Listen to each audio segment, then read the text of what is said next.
એ એઆઈના જમાનાથી તમને ખબર નહીં હોય કે તમને તમારા ઉપર કોણ હેક કરે છે, તમારા મન ઉપર કબજો કરી નાખે ત્યાં સુધીની વ્યવસ્થાઓ ચાલી રહી છે. અને એના માટે ભારતમાં બેસીને નહીં, બહારથી બેસીને પણ કોઈને પ્લાનિંગ કરવું હોય તો કરી શકે.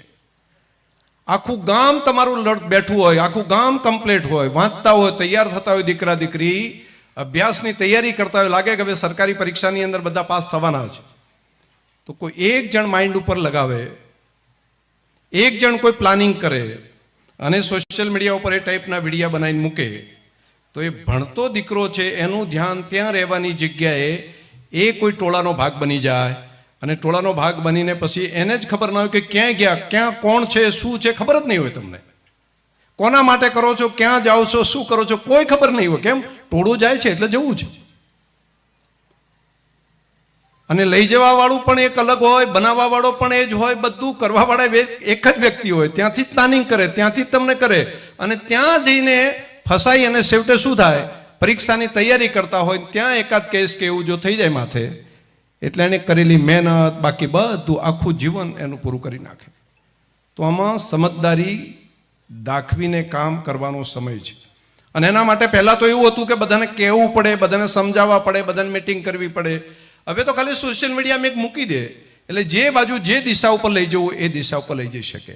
કંઈ કરવાનું ના હોય, બાપ ગોત્રે કોઈએ કંઈ કર્યું ના હોય, જેમણે ના ત્યાગ કર્યો હોય, ના સંઘર્ષ કર્યો હોય, ના બલિદાન આપ્યું હોય, કશું નહીં, ખાલી એકાદ વિડીયો મૂકી દે અને લાગે કે મારું બધું વાત તો સાચી છે.